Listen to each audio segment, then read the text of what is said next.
बिस्मिल्लाहिर्रहमानिर्रहीम। मैं इस वक्त अब्बासी शहीद में मौजूद हूँ। मेरे साथ खड़े हैं एडमिनिस्ट्रेटर कराची लईक अहमद साहब, इनकी पूरी टीम। इन्होंने ये कमाल किया है कि फौरी तौर पे डेल्टा जितनी स्पीड में बढ़ रहा है, अब्बासी शहीद में जो कोविड की बिल्डिंग थी इसमें एक मजीद वार्ड का इजाफा कर दिया। एक वार्ड तो था ही, दूसरे वार्ड का इजाफा कर दिया। उस वार्ड के लिए तकरीबन 25 मॉनिटर अभी जेडीसी आज रात में इनको पहुंचा भी देगी। मसला ये बताना है, मेरी फैसल ईदी साहब से अभी बात हुई है, 25 बॉडीज आई हैं 24 घंटे के अंदर, 20 से 25 बॉडीज डेल्टा की। मेरी डॉक्टर सीमी जमाली साहिबा से बात हुई, जिना अस्पताल में पूरा वार्ड भर चुका है। अब 86 पेशेंट भरने के बाद दूसरे वार्ड में जा रहे हैं, फिर तीसरे वार्ड की तरफ जाएंगे। और सीमी जमाली साहिबा ने बोला हाथ जोड़ के अपील कर रही हूँ, मास्क पहने। उसके बाद मेरी बात हुई है ब्रिगेडियर शहजाद साहब से, जिनका एहसान है शहर के ऊपर कि इस वक्त उन्होंने ये बात बोली है पिछले 2 साल में पूरे फील्ड अस्पताल में पहली दफा 100 से जायद मरीज मशीनों के ऊपर हैं पूरे, और बाकी जितने मरीज हैं 100-200 सब ऑक्सीजन के ऊपर है। और समझ में नहीं आ रहा है क्या पोजीशन है। वो तो जब आते हैं तो उनका पॉजिटिव होता है, जब लेबोरेटरी टेस्ट करके बताती है उसके बाद मालूम होता है जी ये तो डेल्टा में मरे। मैं जो आपके सामने खड़ा हूं इस वक्त अपने एक दोस्त अली भाई की बॉडी शिफ्ट करा के यहाँ से डेल्टा के अंदर ईदी से उसको पूरा सैनिटाइज करा के उनकी फैमिली के हवाले करके आ रहा हूँ। बात सिर्फ इतनी सी है, मैंने हुनैद लखानी साहब से बोला है सर हमारा जो फ्री अस्पताल चल रहा है जेडीसी और हुसैन लखानी ट्रस्ट का, उसको और बड़ा कर दें। केसेस बढ़ रहे हैं, प्राइवेट अस्पताल 3-3 दिन का 12-12 लाख रुपए ले रहे हैं। तो बात यह है कि एडमिनिस्ट्रेटर कराची वही एडमिनिस्ट्रेटर है जिन्होंने इस कराची को 40 साल बाद पहली बार कब्रिस्तान की जमीनें थी फलाईदारों को, सोचा लोगों के लिए, और आज फिर कोई एक्शन लिया और फ्री में पूरे अस्पतालों के अंदर वार्ड बना के खोल रहे हैं। बात करते हैं। अस्सलाम वालेकुम सर। जी वालेकुम। नहीं सर, क्या सूरत हाल है? इतनी खतरनाक सूरत हाल है, अगर इंडिया वाली हालत होगी तो क्या बनेगा लोगों का सर?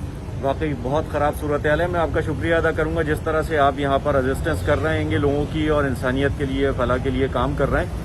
मैं लोगों से अपील करूंगा कि इस वक्त वाकई कराची के अंदर सूरत हाल बहुत ख़राब है। हॉस्पिटल्स के अंदर क्यूज़ लगी हुई हैं, लोगों की बेड नहीं मिल रहे हैं। यहाँ पर हमें अरेंजमेंट किया है, अब्बासी शहीद के अंदर रीएक्टिवेट किया है इस वार्ड को, मजीद एडिशन किया है। 70 बेड यहाँ पर अवेलेबल हैं, वेंटिलेटर्स अवेलेबल हैं। मरीज़ यहाँ पर आ रहे हैं। आज सुबह ही एक मरीज़ आने से पहले ही एक्सपायर हो चुका था, 2 वेंटिलेटर के ऊपर है। मजीद मरीज़ बहुत ज़्यादा एक्सपेक्टेड है, क्योंकि दीगर जो सरकारी हॉस्पिटल्स हैं उसके अंदर जो है अब वेटिंग के अंदर आ गए हैं, लोगों को बेड नहीं मिल रहा है।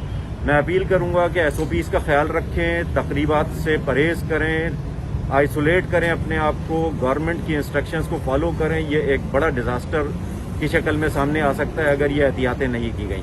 बहुत शुक्रिया सर। मैं एक बार फिर अपील करूंगा, बिल्कुल सही बोला एडमिनिस्ट्रेटर साहब ने, कि अगर कोई आपको अपने घर में सालगिरह में बुला रहा है कि मैंने हुकूमत की SOPs के परखचे उड़ा दिए हैं और मैंने खुफिया जगह पे सालगिरह रखी है, फार्म हाउस में रखी है, आ जाओ, चले जाएं। उनके बच्चे की तो सालगिरह हो जाएगी, उसके बच्चे का अगला साल शुरू हो जाएगा, जश्न भी मना लेंगे, लेकिन आपके घर के 4, 5, 6 बुजुर्ग मर जाएंगे उस सालगिरह में जाने की वजह से। एहतियात करनी है। कोई निशानी समझ में नहीं आ रहा है। किसी मरने वाले की फैमिली बता रही है इनको मोशन उल्टियां लग गई थी, किसी को कुछ अलामात सामने आ रही हैं। हर पेशेंट बोल रहा है हम तो नेगेटिव हैं, लेकिन हमारा कैसे मर गया बाप भाई। एक घर में 5-5 मौतों के भी केस सामने आना शुरू हो चुके हैं। इस वीडियो पैगाम को ज्यादा फैलाएं। एक बार फिर ब्रिगेडियर शहजाद साहब का शुक्रिया अदा करूंगा, जिन्होंने जो इस वक्त एक्सपो में काम कर रहे हैं ना, और जो मशीनें इस्तेमाल हो रही हैं, वो एडमिनिस्ट्रेटर लईक अहमद साहब, सीमी जमाली साहब, जो लोग भी, हुनैद लखानी साहब जो हमारे साथ मिलकर फ्री अस्पताल चला रहे, करूंगा इन सबका शुक्रिया। इस पैगाम को शेयर करना है। लोग मर रहे हैं, उनको बचाना है।